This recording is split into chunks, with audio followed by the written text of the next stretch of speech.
Stock మార్కెట్లో invest చేసే ముందు మీ యొక్క స్టాక్ అడ్వైజర్తో కానీ లేదా మీ యొక్క ఓన్ రీసెర్చ్ అనాలిసిస్తో ఇన్వెస్ట్మెంట్ చేయాల్సిందిగా కోరుచున్నాను. ఈ వీడియో కేవలం ఎడ్యుకేషన్ పర్పస్ కోసం చిత్రీకరించడం జరిగింది. We are not responsible for your trading and investment. Also we are not SEBI registered అండి. సో హాయ్ గాయ్స్, ఎట్లున్నారు? చాయ్లా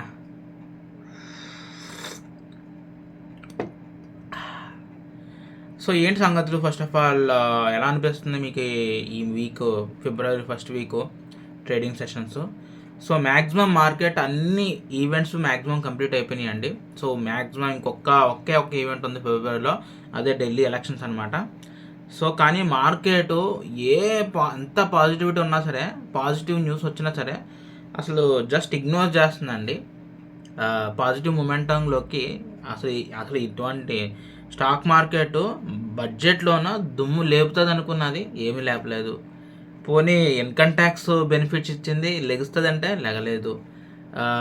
రీసెంట్గా మన ఆర్బీఐ గవర్నర్ కొత్తగా వచ్చాడు కదా, ఆయన రేట్ కట్స్ ఇచ్చాడు, లెగుస్తుంది అనుకున్నది. బ్యాంకింగ్ సెక్టర్ లెగలేదు. సో మ్యాక్సిమం అన్ని ఈవెంట్స్ మ్యాక్సిమం కంప్లీట్ అయిపోయినాయి. ఇంకొకటి ఢిల్లీ ఎలక్షన్స్ ఉంది ఈ ఫిబ్రవరిలోను. సో మేబీ కొంత పాజిటివిటీ ఉంటుంది. సో బీజేపీ వస్తే కొంత పాజిటివిటీ ఉండే ఛాన్స్ ఉంది. ఆమ్ ఆద్మీ కూడా పాజిటివ్ ఉంది, కానీ అంటే అది ఒక రకమైన స్టెబిలిటీ గవర్నమెంట్, ఇది ఒక రకమైన స్టెబిలిటీ గవర్నమెంట్.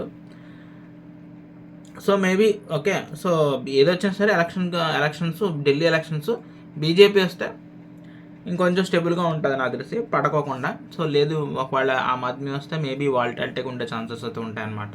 సో సోమవారం ఇంకా నెక్స్ట్ వచ్చేటప్పటికి అసలు పిఎన్ఎల్ రిపోర్ట్.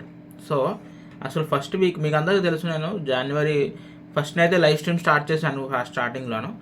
ఇప్పుడు ఈ మధ్యకాలంలో సెబీ రూల్స్ ఏదైతే ఉందో వైలేట్ చేశానో, అదే సెబీ రూల్స్ ఏదైతే ఉందో అవి దాని ప్రకారం మనం నడుచుకోవాలి కాబట్టి. సో నేను లైవ్ స్ట్రీమ్ అయితే ప్రజెంట్ అయితే ఆఫ్ చేశానండి కొంతకాలం వరకు. మళ్ళీ వాళ్ళు ఎత్తే వరకు మాత్రం స్ట్రీమ్ అయితే చేయను అనమాట. చేస్తే ఇది ఇలా అడ్డంగా చేసేయాలి స్ట్రీమ్స్, నార్మల్గా వాయిస్ మీతో ఇంటరాక్ట్ చేయడానికి. సో నేనేంటి జనవరి 1 12,000 రూపాయలతో స్టార్ట్ చేశానండి నేను ట్రేడింగ్, ఓకేనా. సో కట్ చేస్తే ఇప్పుడు మన దగ్గర 13,580 రూపాయల వరకు వచ్చిందనమాట మనీ. సో అసలు పిఎన్ఎల్ రిపోర్టు మీరు చూసుకోండి. యాక్చువల్లీ నేను ఓన్లీ ఈ వీక్ జనవరి 1 నుంచి ఈ 8వ తారీఖు అంటే ఈ వీక్ ట్రేడింగ్ డేస్లో నేను కేవలం ఎన్ని ట్రేడ్లు చేశానంటే 6 ట్రేడ్లు చేశానండి. 6 ట్రేడ్లో 1 ట్రేడ్ లాస్ అయ్యాను. అది కూడా కోల్ ఇండియా, నాకు బాగా గుర్తు. కోల్ ఇండియాది లాస్ అయ్యాను, అది 70 రూపీస్ లాస్ అనమాట. మిగతా అన్ని ప్రాఫిట్, 5 ట్రేడ్లు కూడా ప్రాఫిట్ అనమాట. సో అవన్నీ కూడా మీరు పక్కన సైడ్ స్క్రోలింగ్ అవుతూ ఉంటుంది మీకు, అసలు ఏ ట్రేడ్లు ప్రాఫిట్ కొట్టాను, ఏ ట్రేడ్ లాస్ అయ్యాను అని చెప్పేసి మీకు చూడొచ్చు ఇక్కడ పిఎన్ఎల్ రిపోర్టు. సాధారణంగా పిఎన్ఎల్ రిపోర్ట్ ఎవరు చూపించరండి, ఎందుకంటే రియాలిటీ చెప్పరు. గైస్ ఫస్ట్ ఏంటంటే పిఎన్ఎల్ రిపోర్టు చాలా తక్కువ మంది చూపిస్తారండి. రియాలిటీ చెప్పడం అనేసి నాకు అంత వచ్చింది, ఎంత వచ్చింది, నేను ఈరోజు ఎంత సంపాదించేశాను, అసలు మనం చేసిన ట్రేడింగ్స్ ఎంత. నాకు ఇలా చెప్పమని చెప్పేసి నాకు ఫెయిల్యూర్ ట్రేడర్ చెప్పారనమాట. పిఎన్ఎల్ రిపోర్ట్ కూడా మనం కరెక్ట్గా ఇవ్వగలిగితే సో వ్యూవర్స్కి అర్థమవుతుంది, రియాలిటీ ఏంటో తెలుస్తుంది, దేంట్లో బాగుంటుంది, దేంట్లో. నేను స్టాక్స్లో చాలా సూపర్ ఉంటానండి. స్టాక్స్ వరకు నేను ట్రేడింగ్ బాగుంటుంది, నాది యాక్యురసీ కావచ్చు. బట్ ఈ ఆప్షన్ ట్రేడింగ్ అనేది చాలా కష్టం అనిపిస్తుంది నాకు ఎందుకనో. ఆనెస్ట్గా చెప్తాను, నాకు గుండె దడదడ కొట్టుకుంటుంది అనమాట ఎప్పుడైతే ఆప్షన్ ట్రేడ్లో ఒక ట్రేడ్ తీసుకున్నానో. గజ్జగల్లు మన్నదో గుండె జల్లు మన్నదో, నాకు దడదలాడిచ్చేద్ది అనమాట, గుండె లబ్డబ్ అని కొట్టుకుంటుందండి. సో ఏంటంటే అదనమాట పరిస్థితి. సో ఆప్షన్ ట్రేడింగ్ అందుకని మ్యాక్సిమం అసలు ఈ వీక్లో ఒక్క ట్రేడ్ కూడా చేయలేదండి. ఆప్షన్ ట్రేడింగ్ ఓన్లీ ఇంట్రాడే ట్రేడ్సే చేశాను తప్ప ఆప్షన్ ట్రేడింగ్ ఒక్క ట్రేడ్ కూడా చేయలేదు ఫిబ్రవరిలో. సో చూడాలి నెక్స్ట్ వీక్. అంటే ఇప్పటివరకు 12,000 క్యాపిటల్ తోటి నేను ట్రేడ్ చేశాను.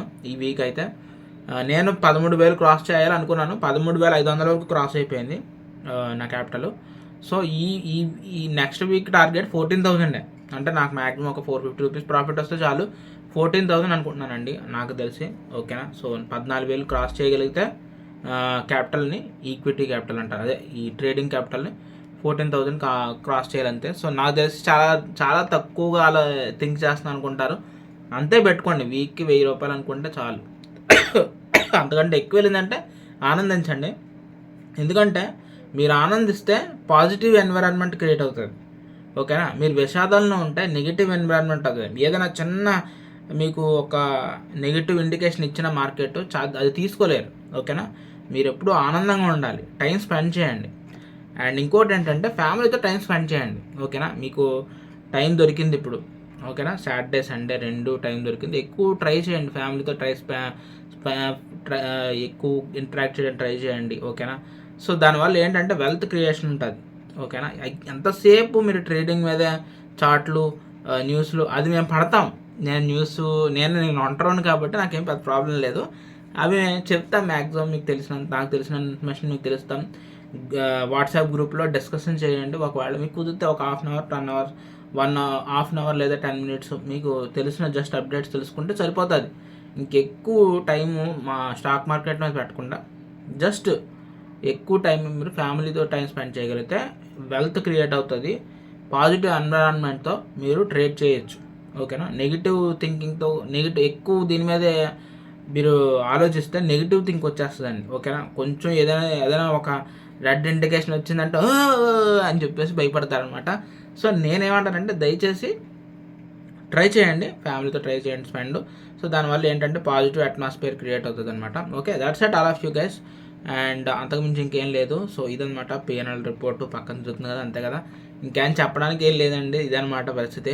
సో మళ్ళీ సండే కుదిరితే లైవ్ స్ట్రీమ్ చేస్తాను నార్మల్గా మీతో ఇంటరాక్ట్ చేయడానికి. అయినా ఎవరు రావట్లేదు. సో కానీ వస్తాను, ఒక 1 అవర్ లైవ్ స్ట్రీమ్ చేయడానికి ట్రై చేస్తాను. ఓకేనా. వాట్సాప్ గ్రూప్లో ఎవరైనా ఫాలో అవ్వకపోతే ఫాలో అవ్వడానికి ట్రై చేయండి గైస్. ఓకేనా.